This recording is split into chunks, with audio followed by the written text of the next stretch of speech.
Loving God, in every generation, you make your blessings known to your people and to the ends of the earth. Give us eyes of faith to see how you are operating in our lives throughout the centuries. Make us mindful of those who have gone before, and help us catch sight of the vision that stretches out ahead of us. Help us hear with our ears and with our hearts what you would share with us this day. All this I pray through Christ our Lord. Amen. As I hand the microphone over to Bill, I want to say how grateful I am to the Planned Giving Committee of the church for taking on the important work of giving us a chance to support God's work in this place, even beyond our own lives. This place has been here for a long time, and it will be here for a long time, God willing. And I want to be a part of that, and I bet you do too. So let me invite Bill Clark to come up and say a few words and take it away. Thanks, Bill. Thank you, Evan. I'm not used to holding a microphone, so bear with me. Thank you to all of you who are here and to those who are appearing virtually. I want to start by thanking my Planned Giving Committee, Susan Hayes. I saw Malcolm Hayward, John Payne, who texted this morning and said he was not feeling well, so he was unable to be here. My son Will and Katina Bell. I don't see Katina here, but that committee was recreated, maybe created, revived is maybe a better word, last year because Evan saw the need for our church to expand our endowment, and he asked those of us on the committee to figure out what we could do to make the church endowment grow. Today we're going to have a speaker, Ms. Eaves from Greenwood Gerhardt. She will talk to us about how to create inter vivos, that is during your life, gifts to St. Paul's or testamentary gifts to St. Paul's through your will or trust. Greg Lee, who's I believe the chair of the endowment committee, will talk to us about that fund and will help us understand why that fund is so important to St. Paul's. The committee that was created was basically, after we met, we decided there were three things we needed to do. Number one, figure out a way to encourage parishioners to make gifts to the endowment. Number two, to educate people how that could happen and maybe help with referrals if people decided to do that. And number three, create a legacy guild. Malcolm likes the word guild, and that's very appropriate in this church. A legacy guild to honor those who actually have decided to give money to the church. And that's what we will do. And we have 2 sign-up sheets on the little blue table that Susan has put together for us. The first sign-up sheet is for anyone who might be interested in further contact with the church or with any of the committee members. And the second one, which is the most important, is any of you who may have already given to St. Paul's in your will or may have already given a gift to the endowment. Please sign that up because you are already a member of the Legacy Guild, and we want to make sure that we honor you appropriately. Many of you don't know who I am, but I will say that I started coming to this church in the mid to late 70s. I've taught Sunday school here. I've been on the vestry a couple of times. I've been senior warden once. But none of that matters because when I walk through this building, I am in awe of all that the people who predeceased me, who have been here before me, have given to this church. When I go and walk through the church front doors and sit in the nave, I'm in awe of the beauty and the stained glass windows. And I have come, as I get older, to the realization that I had nothing to do with any of those things. I may have been one to help perpetuate and pay for the light bills and the candles, but I had nothing to do with those things. So the people who started this church many years ago and who have been loyal members and who are now no longer with us are the ones I thank. And I will also say that when I first started coming to church here, I was asked by the Gesslers to show up. They said, you're living in Fayetteville now, you need to go to a church. And so I did. And then a few months later, Charlie and Shirley Russell had me to their house to say, okay, you're a member now, it's time for you to start pledging. And so for literally 45 years, my family and I have been pledging members of this church, and we love it. And I know that all of you who are here today love it. When I look out at the crowd, I don't see many doubting Thomases. I see people who believe in the church and who believe in the ministry of Evan and Suzanne and Adeline and Laura and Lynn, and who want to perpetuate this. And that's my goal, is to have an endowment fund that grows so that our grandchildren and our grandchildren's grandchildren can continue to love this place. At the end, I will give you an email to use and a phone number if you need that. But at this point, I'd like to turn it over to Greg if he's ready to discuss the endowment fund. Thank you. Thank you, Bill. Well, like Bill, my wife Hannah and I are feel very fortunate to be able to be a member of this church, and we have a Baptist lineage, but a number of years ago, I guess you might say we took the cure and came to the Episcopal Church, and we have dearly loved it, and we love all of the things that are tradition of the Episcopal Church, and we certainly are strong believers in the core beliefs of the Episcopal Church, and we love the history and the place this church holds in Fayetteville. That's a very important thing, and as Bill alluded to, many people in years gone by have put lots of time, effort, and investment in what we enjoy from a physical plant perspective. And, you know, the Lord's work does require investment. And fortunately, we have had people who have been willing to leave monies to the church to help it, further the work of the church, the growth and health and vitality of the church. And I feel honored to have been asked to be a part of the endowment committee, which was formed in 21 to try to help, if you would, not really keep an eye on the endowment, but to have a party that is focused on the sort of the process and the management of the endowment and sort of fulfilling the wishes in part. I don't want to make this like we're too official of this, but understand that the donations that have been given to date, many of them are unrestricted, but there are those that are in fact restricted. So they were given for a specific purpose, whether it was historical preservation or was for the music or for the altar or you know, specific things. The McMichael, the series that we have is you know, funded through a planned giving type event. So we're fortunate that we have a good base upon which to build. Markets have been shaky yesterday, or not yesterday, well, actually yesterday it certainly was.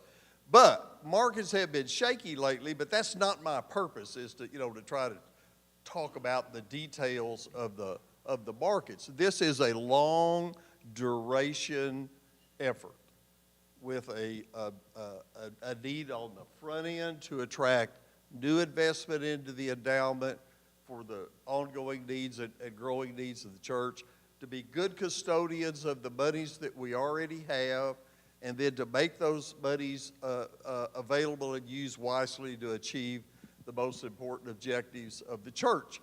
And those of us that serve on the endowment committee, which, by the way, I'll name, it's Lloyd Swope, another Clark, Connie Clark, Julie, well, some would say, Julie Gerke, myself, And another name that's associated with the planned giving, and my case, who did step down but was instrumental in helping us as we first became a group, if you will, and sort of looked at where we were, how our money was being managed, the parties that were managing it, how the monies were invested, how the monies were being used, the understanding stages of that. So we did that analysis. I'll just quickly say that after really a very thorough look and visit with a variety of financial management firms and people, by the committee, with Evan, with the help of like David McMath and Linda Jones, Jeremy Oxford, some other folks, ex officio members, if you will, of the committee, we picked Greenwood Gearhart. And Katie is here to represent Greenwood Gearhart. But we believe that we picked Greenwood Gearhart for really very good reasons. First of all, it's a long-standing firm.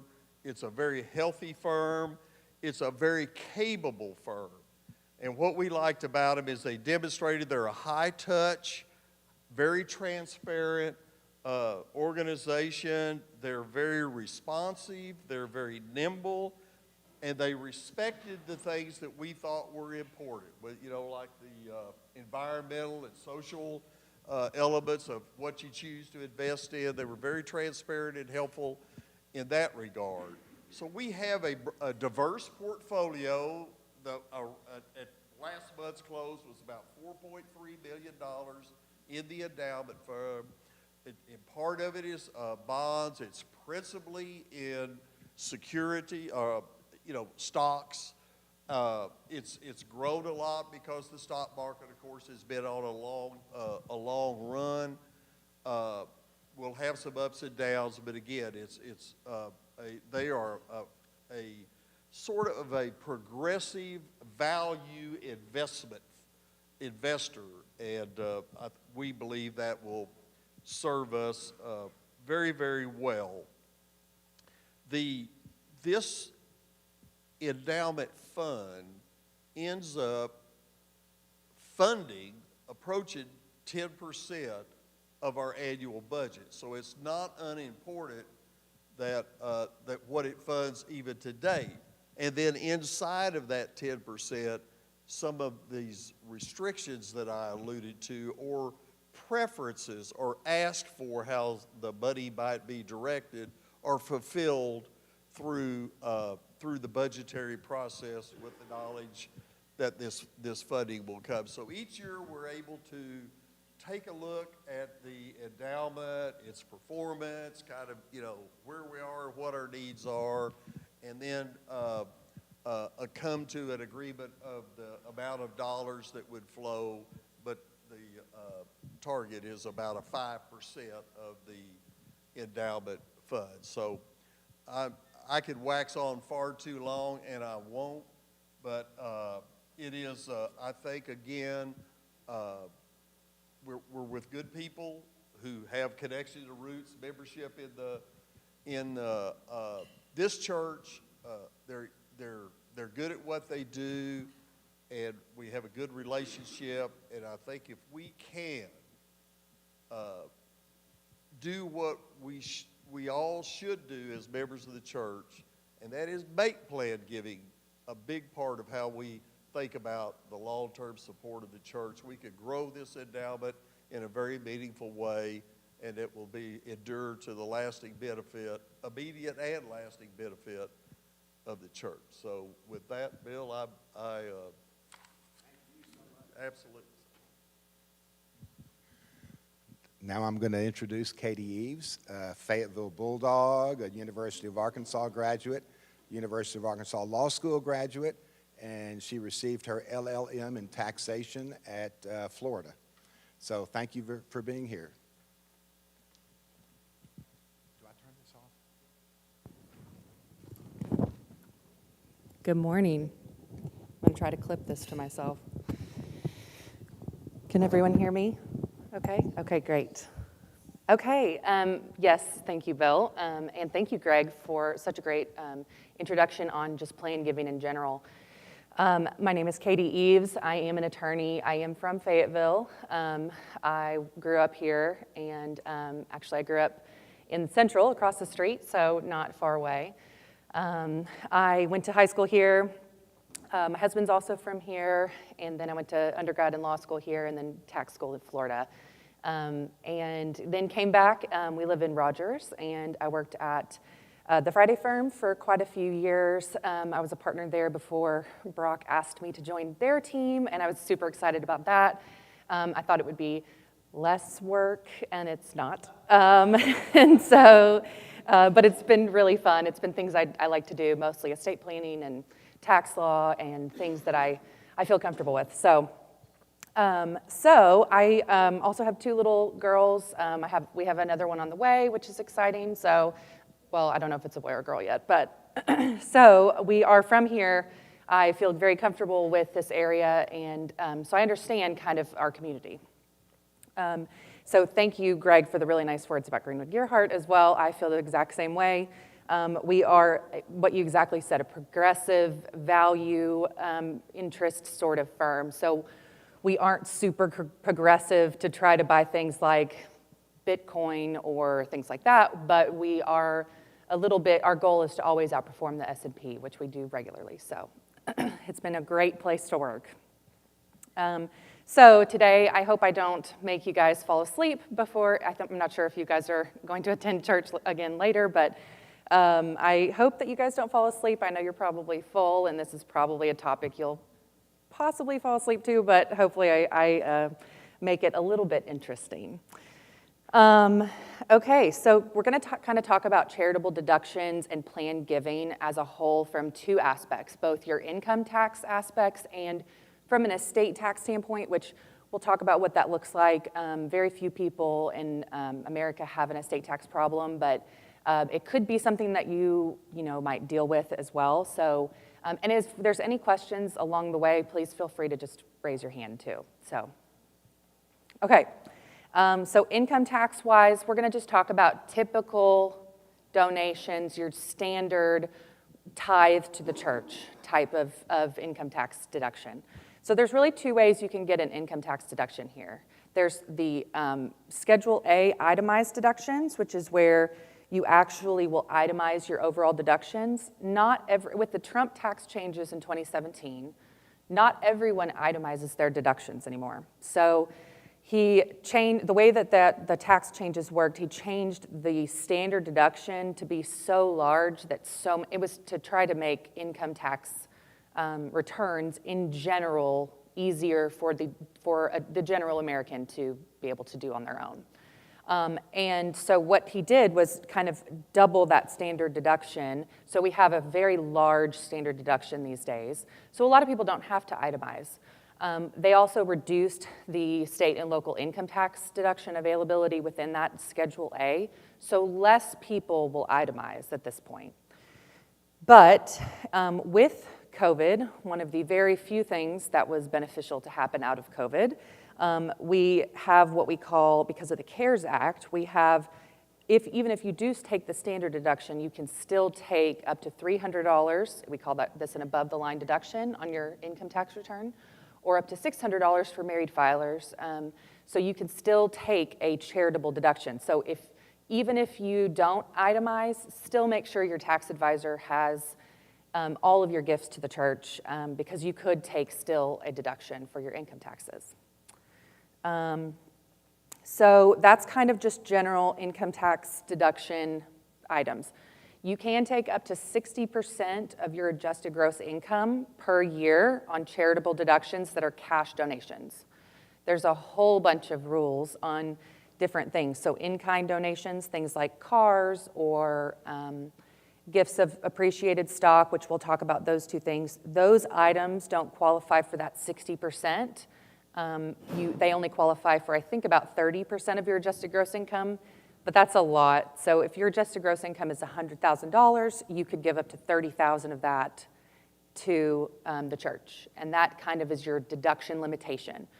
If you give more than that, Awesome. You are totally welcome to do that. You can carry forward your charitable giving, your charitable deductions over multiple years. So if you really feel compelled to give a large donation to the church in 1 year and you won't be able to utilize the full deduction, still do it, because you can carry forward that charitable deduction for future years and offset your future income. Yes?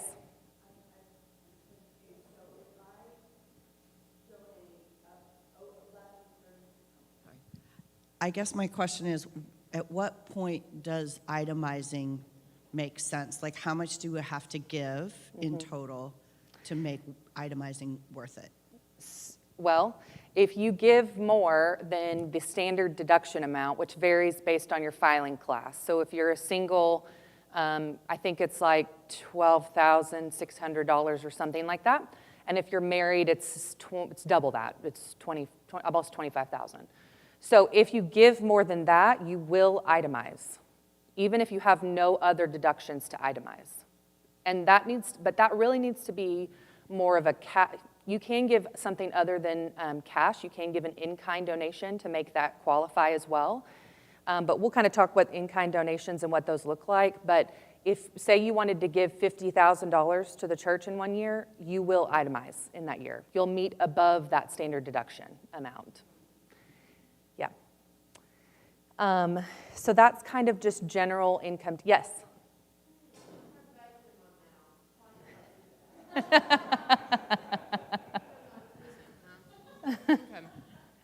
So this is sort of apart from that, and you may be going to get to this, but what if you are approaching an age of forced distribution? Is there a way, in my mind, to go directly from your IRA to the church without being taxed at all? Yes, there is. Those are called qualified charitable distributions, and we're going to talk about that in just a minute. Well, let's just skip. We'll skip around and we'll talk about those directly. So if you are over 70 and a half, now the Secure Act, which came about right before COVID in early 2020, the Secure Act, the Congress changed those Secure Act rules. So instead of being 70 and a half, which it used to be the age where you would have required minimum distributions from your IRA or your 401k, you would have to take a portion of those amounts out every year. The IRS says, we want our tax money on that, so we're going to force you to start taking some over the rest of your lifetime. And so you're required to take those minimum distributions. It changed from 70 and a half to 72 in early 2020. But the qualified charitable distributions from your IRA, those did not change from 70 and a half to 72.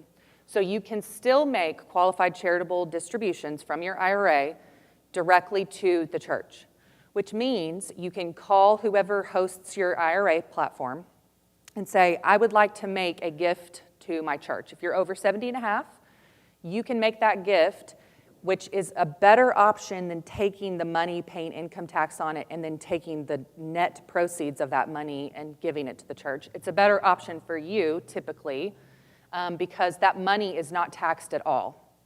You can give up to $100,000 of charitable, qualified charitable distributions per year to the church.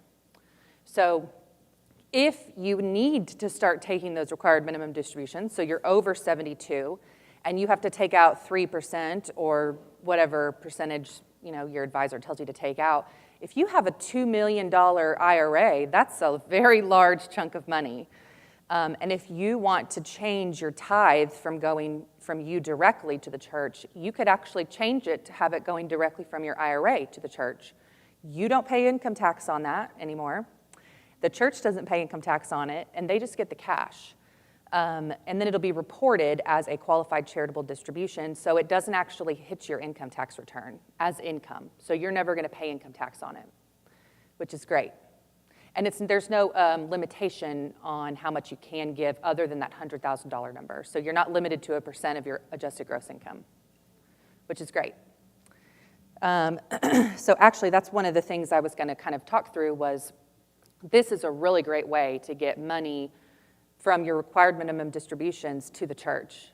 So in lieu of tithing and writing a check, it's a great way to actually take that money out of your IRA and give it to the church, because at the end of the day, my whole goal is to give the IRS the least amount of money possible, and that's what effectively this will do. So it's a great option.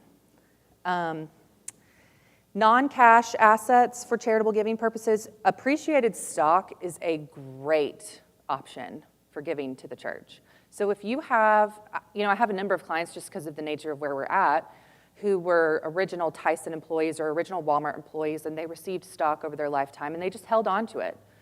And, Walmart split a few times over the last 30 years, and so has Tyson really, and everything has gotten so, the market's gone so wild in the last 10 years that really it's grown so much. So if I bought Walmart at $100 a share and it's trading at $190 per share, there's a $90 basis difference from when if I turn around and sell it, I have to pay capital gains on that difference, that gain. So I'm going to pay capital gains tax on it. Instead of doing that, if you have that appreciated stock, you can give that appreciated stock, and this is directly what planned giving is, you're planning the gift around reducing your overall income tax basis, because if you turn around and give it to the church can sell it and pay $0 of income tax on it. So they'll get the cash effectively after selling it, and you will get the charitable deduction on it. You'll get to take your deduction on your income tax return. Now, those limitations are a little different. There's a little bit of a different limitation. I think it's a 30% adjusted gross income base, so you can only take up to a certain amount. But it's a great way to get highly appreciated stock out of your hands. You won't need to think about paying taxes on it, and the church gets the full value of the stock. So it's a great thing. There's no age limit on that, no. Mm-mm. Yes?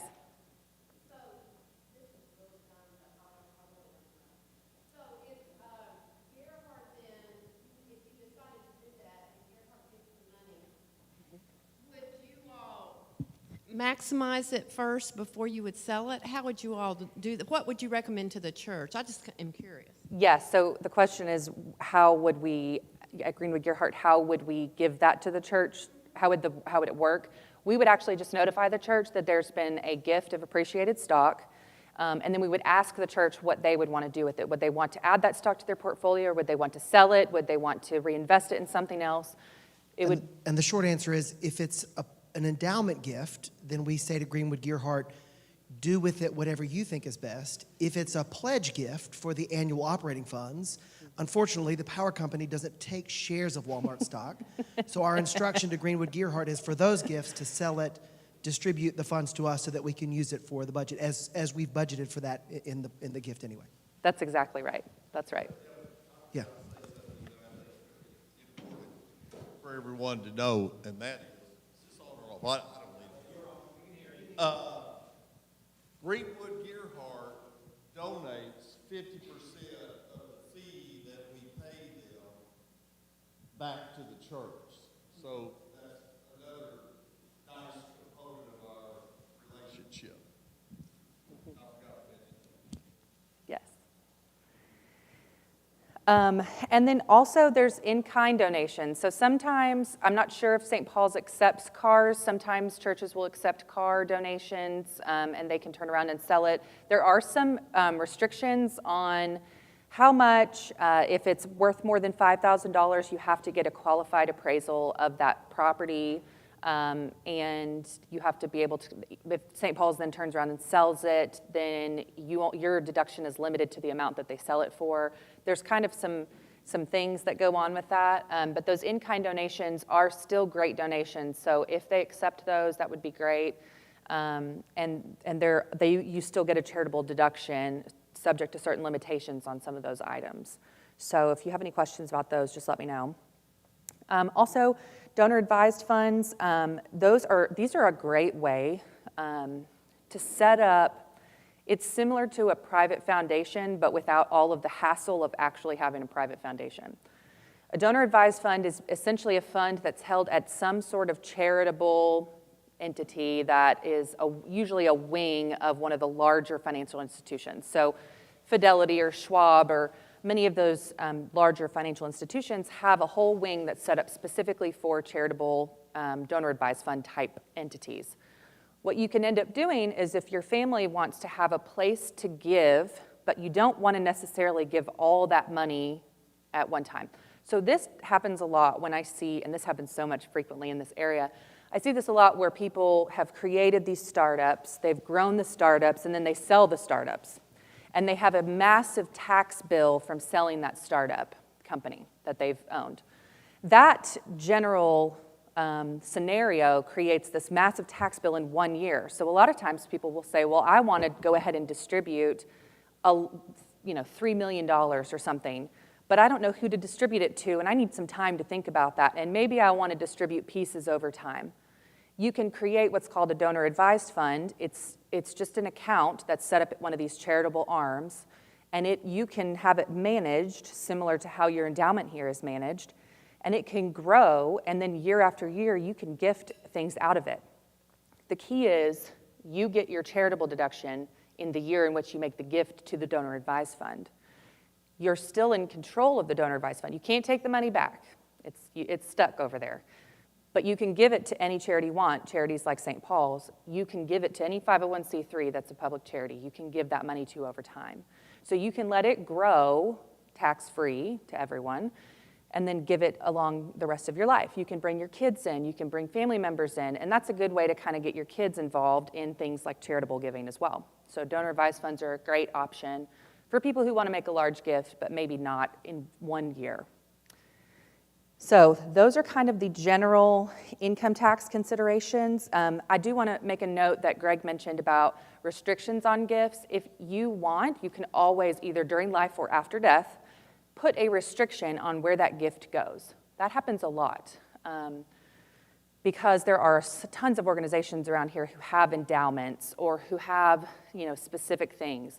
I would say 90% of gifts nationally are probably unrestricted gifts, so for whatever the entity believes that they need to use it for. So most of the tithe money that I assume most of you give are probably unrestricted gifts, which would go to help for things like the operating costs. Yes?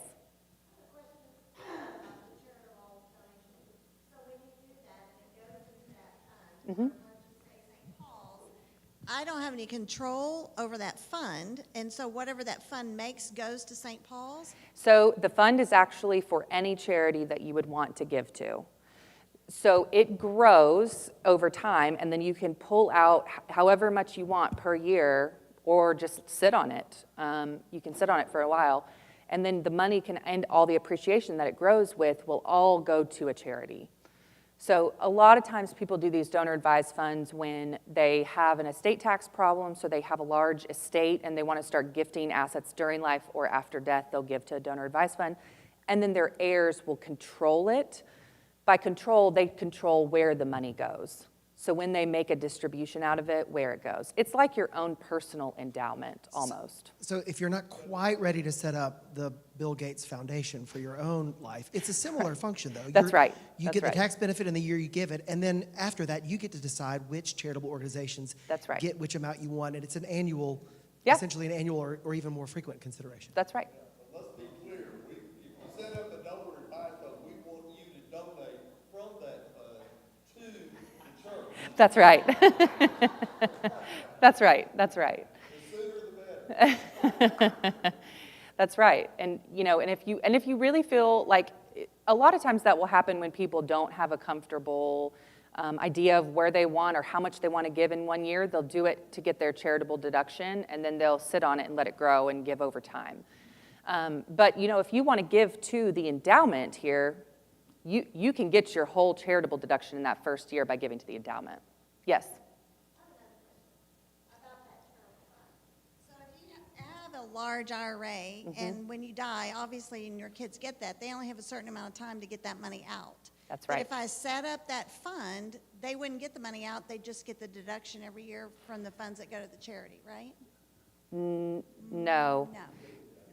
you get the deduction now for charitable donations to the donor advised fund during life, or you have to actually make the donor advised fund a beneficiary in your will or your trust. Money from an IRA to a donor advised fund is not, I'm pretty sure, I'd have to go back and check, but I'm pretty sure that you can't actually make those distributions. You need to be able to take after-tax money to be able to donate to, or when I say after-tax, I mean your money, your net proceeds of something that could potentially reduce your overall tax liability for the year, but you don't get to take IRA funds and move them to the donor advised fund, unfortunately. But that's probably a good segue too, just into estate planning, estate taxes in general. I could talk for 4 days on estate taxes. They're very complicated. There are so many attributes to it. So I'm going to kind of try to generalize it as much as I possibly can, at least. So most individuals do not have an estate tax problem in America. I certainly don't. Most people, so if you have more than $12 million in your estate, which looks at everything, life insurance, death benefits, retirement accounts, your house, the money in your bank, your car, your personal assets, everything, your stock, bonds, everything. Look at that total picture, and if that total picture is greater than $12 million or $24 million for a joint couple, then you could have an estate tax problem.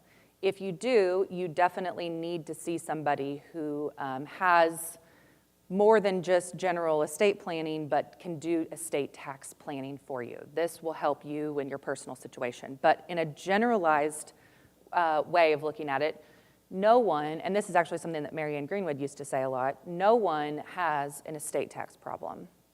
You just might have a problem of trying to get it to your heirs without going to charity, because you can take a charitable deduction for anything that you give to charity at death.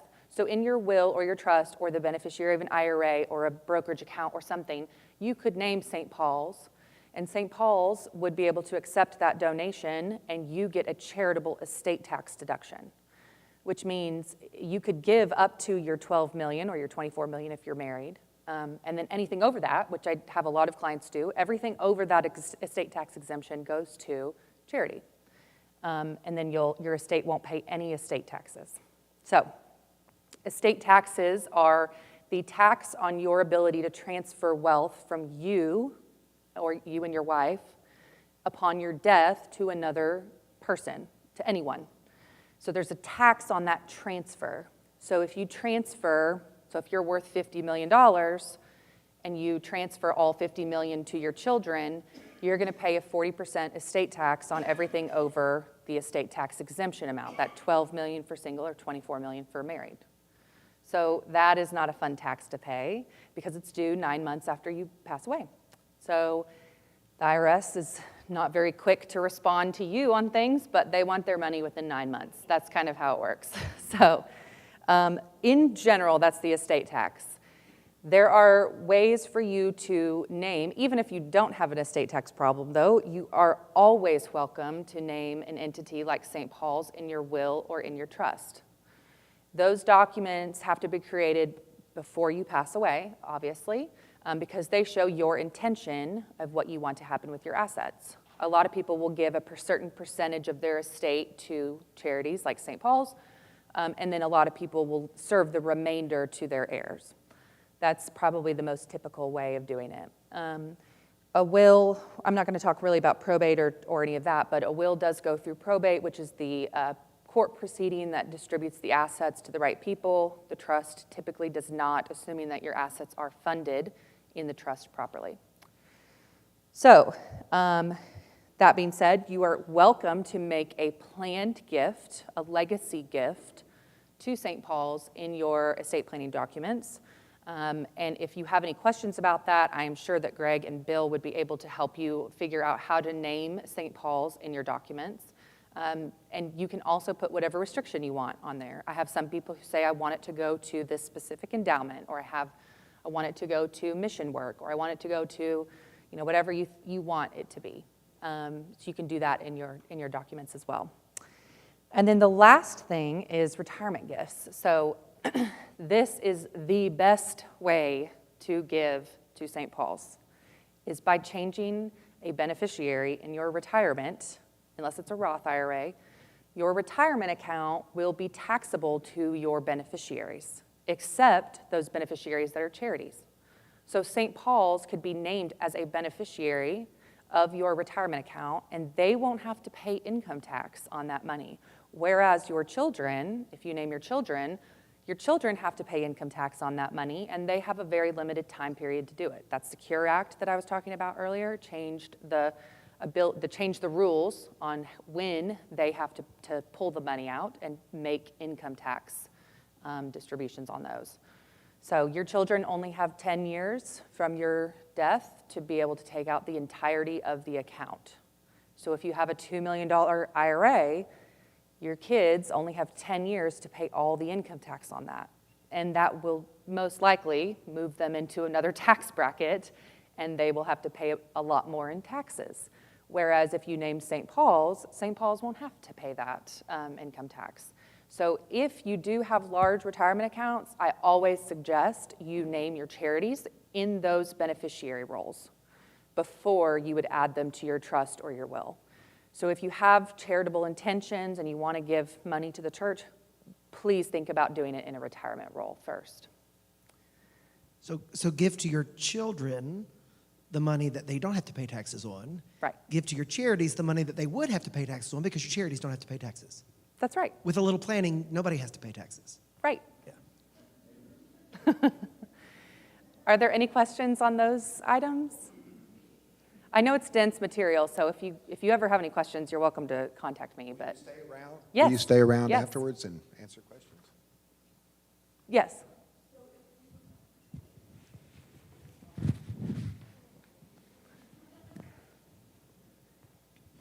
So the same would go for example, for a piece of property.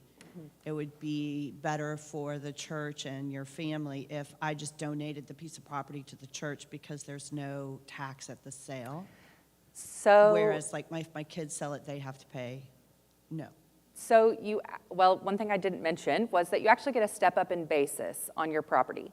So if you bought an acre lot in downtown Fayetteville in 1970 for $15,000 and now it's worth $2 million, you would have a large gain on that property if you sold it. Right. Your heirs actually inherit it at the fair market value.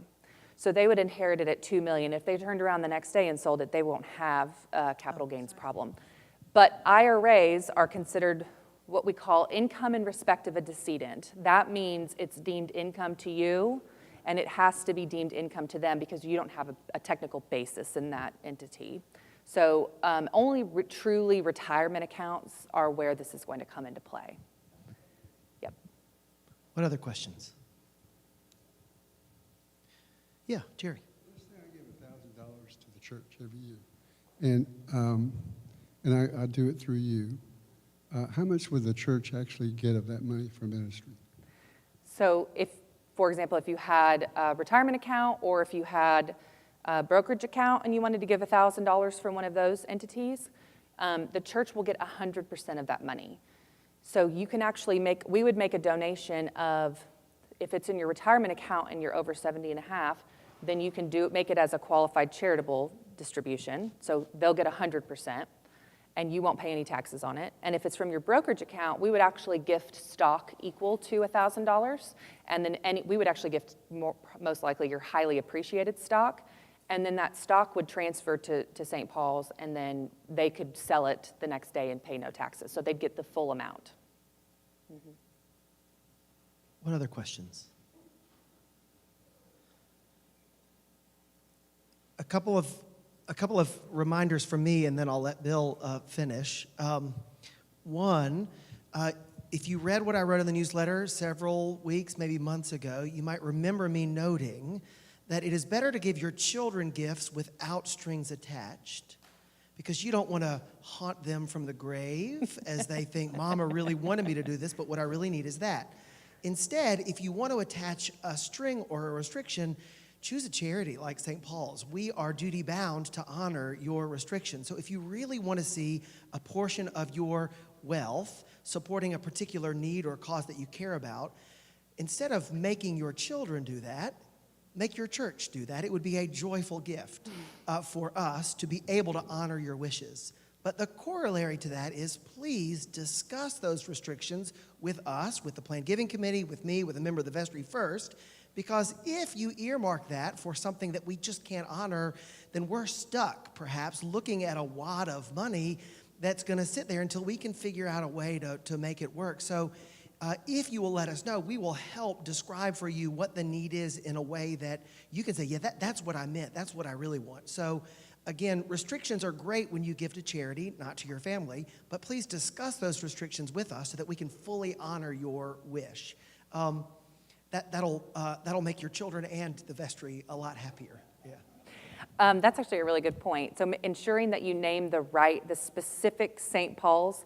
If you just say St. Paul's Church, that's probably not the actual legal name of this entity. And so there have been many times where I have seen there be court cases over two entities fighting over an estate gift because the estate planner or the decedent did not have the correct language in their estate planning documents. So make sure that you get with the Planned Giving Committee and talk with them about what that needs to look like. And that's exactly right, because if you name the wrong restriction, then the church will actually have to go to court. The only option for them is to go to court and get a court to define what that should look like and change the nature of that gift, which is a waste of attorney's fees, even though I'm an attorney.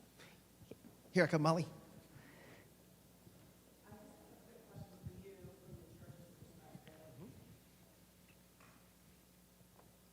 Does the church have a preference for donations going to the annual fund versus operating funds versus the endowment? I mean, what would, if wishes were fishes, right? What would the church do?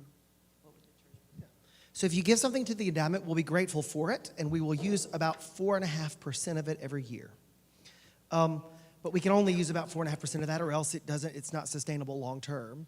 A lot of people in my position have debates about what do you say to somebody who says, I don't want to give to the annual fund, I want to give to the endowment. And some people would say, actually, that's not the right way to go. And other people would say, well, I don't know if I can come up with a really good argument against it.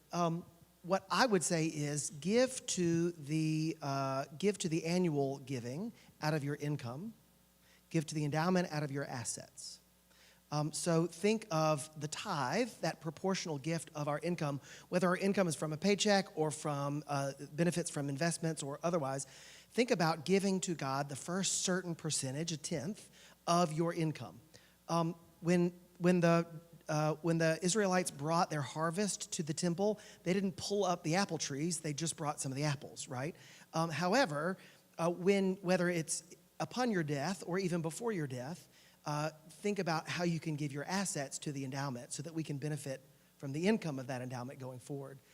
Another way to say that, and I've written about this as well, is the average annual gift to St. Paul's is a little less than $4,000. Many of you in the room have grown in your giving because you've grown in your income over the last 20, 30, 40, 50 years.